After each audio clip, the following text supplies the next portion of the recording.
Hey everyone, thanks for joining us. I'm Kathy and this is More Than a Conqueror. We talk about real issues, give godly wisdom, and practical advice that's relevant to your daily life. On the panel today are single moms, Tracy and Deshawn. And our question today is, how do you learn from the past, but not let your past rule your future? Tracy. That's easy, because my past is so different than my future, Since I've started coming to church, I make all my decisions completely different. And I'll never repeat the past as long as I stay grounded in the Word and read it daily and don't backslide. My future is very bright now. Before I was just a lost little puppy. Okay. Deshawn? Oh, that's a good question. Not letting your past define your future, but learning from it. I think that's the key, is when you're able to take the wisdom, or when you're able to find tidbits of wisdom from your past and use them for your future.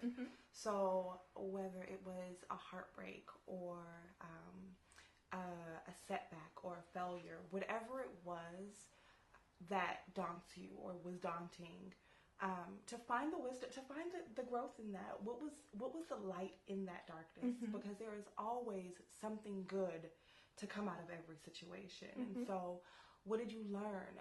So really asking myself, okay, well, what did I learn from that I can take into my future, but then leave the past in the past? The Bible tells us that old things have passed away and now all things have become new once we have life in Christ. And so really taking hold to that and understanding that the past is the past. Walk away from it. Take what you can, take the good, and then walk away. And when you walk away, you learn to make better choices. And then also knowing that if you stumble along the way, it doesn't take you back to your past. Old things have passed away. Once you become new in Christ, you're no longer that person who used to do those things. So when you fall, have grace for yourself. Understand that you're covered in grace. You're covered in God's grace. There's forgiveness there. So learning to forgive yourself, you get back up and you keep pushing, you keep moving forward. Understanding that God isn't looking at you through the eyes of a sinful nature, through the eyes of disappointment, through the eyes of failure. He's looking at you through the eyes of Christ. And that in itself, your past is your past, and you just move on to your future. Do you guys have any examples from your lives as single moms? Of how our past is now not going to define our future? Well, I'm definitely not going to date the same type of man for the future. Right. That's the number one way. Yes. And that will, that one choice will lead to a much better future. I now have criteria, and I also have the wisdom to guard my heart above all else. And so I think that dating a godly man is the only thing for me at this point. And so in that respect, I think a lot of my pain and a lot of my, quote unquote mistakes came from just choosing people that had a character deficit, even though I did too.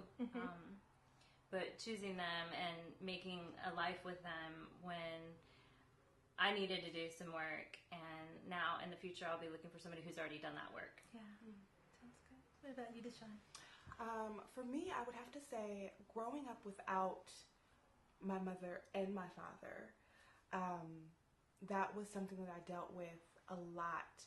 So coming into Christianity, it was really hard for me to grasp the concept of the love of God, because your own parent, it's like you grow up and your parents don't love you, or it's not that they don't, but they can't love you the way that they're supposed to.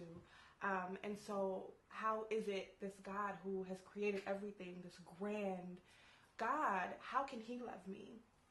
And so just going along the journey, and receiving grace and receiving forgiveness and receiving goodness from God, and really getting to know who he is, his character, that he is love, that he is good, that he wants what's best for me, and that he really does stand in the gap as a parent when our parents aren't able to be there.